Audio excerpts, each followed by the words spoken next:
November 13th, and I'm still working on tuning, tweaking my Dickinson Diesel Heater.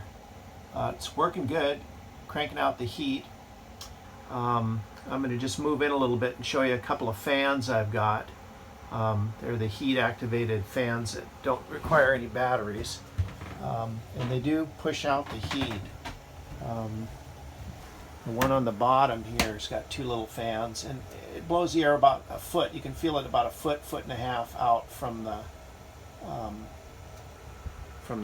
heater. And you can see the lemon yellow flame. It's a nice flame. There's a superheater, and then it's got a baffle. It's got like a round ring that you see above the superheater. It's hard to see, but that you really need that. That really vaporizes the fuel and makes the burn a lot more complete and clean. I've got my dial set at 1, so it's set at the lowest setting I can set it at. I've got a couple of thermometers. This one here, and the heater's reached a steady state. It's been on about 45 minutes, and it's below 400 degrees Fahrenheit on this lower temperature thermometer. And I've got another fan up here that kind of takes the heat away from the cabin top, and that one's at just a skosh over 300 degrees Fahrenheit. So it makes sense, as you would anticipate. The heat up here is less than the heat down here. I'm going to add another decorative heat dispenser as my next step, and eventually I'll eliminate these thermometers just for a visual so it looks better, and then I'll finish I've got to put my headliner up here, but I wanted to just kind of run this for this first winter and get a real good feel for it. This top fan, gosh, maybe I can feel it. It's a good foot out from the chimney, so it is throwing the heat out. So that's nice. And I'll show you I've got a gravity day tank here. It's a 2-gallon day tank, and that tank lasts about 2 days. It burns about a gallon a day, and it's gravity flow that comes down from the tank and goes down here and behind the bulkhead, and then goes to this heater. The lines, you can barely see them, are back here.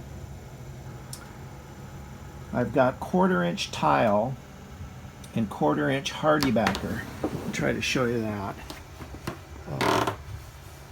So I've got a 1/4-inch tile, and behind that is another black piece of the hardy backer. I've just painted it. That's 1/4-inch cement board. So the cement board, the hardy backer, is glued and screwed into the wood bulkhead here, and then the black tile is glued onto the hardy backer.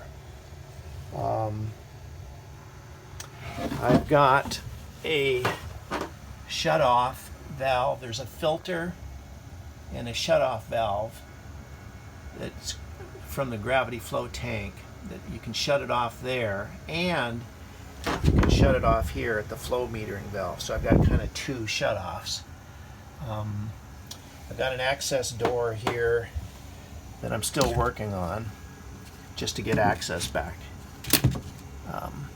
there, and I think I'll put some magnets on there to do that. And then I've got wood trim to put around the tile.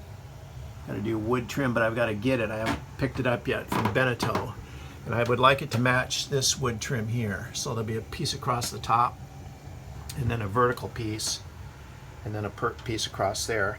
And then I'll have to finish this off. I've got some wood from when I tore out. There was a wine rack in here that took up almost as much space as this heater, and it only stored 3 bottles of wine. It was just not a very efficient use of space. So I didn't really lose much space. I only lost about 3 inches of space for putting this in, because that wine rack went out to this point here. You can see where it went. And my stove sticks out approximately 3 inches out farther than that. So I didn't lose very much space from that wine rack. I'm going to put a little mirror and a porthole, kind of a porthole mirror that you can open into that round hole there. That was a speaker. Like on this side of the boat I have a speaker over there, but I'm going to just put a mirrored porthole cover on there that opens so you can get access to any of the plumbing and that shutoff valve if you need to. So it's really working good. It's cranking out the heat, and it is really nice. There's no smell whatsoever. There's no diesel smell. There's no smell of combustion. There's no soot coming out or smoke coming out the chimney at the top. I will show you that maybe in another video, but it's just there's just no smoke coming out once it's up and fired up. When you first begin the fire up process, there is a little bit of smoke coming out from the diesel, but it's not much. And once it's up and running, after about 5 minutes, there's zero smoke. I've got an overflow tank underneath here. Dickinson recommends that you put an overflow tank in the event there's something that fouls up with your regulator or your needle valve in the flow meter device there, your regulator. Any excess diesel would go into this tank down here. So there's this tank that I had custom made. It goes there, and it's tied into the appropriate spot there for the overflow in the heater. So very good. It's really cranking out the heat, and it looks great. And so really very happy with it. So I'll keep kind of doing the trim work and whatnot, and keep you posted.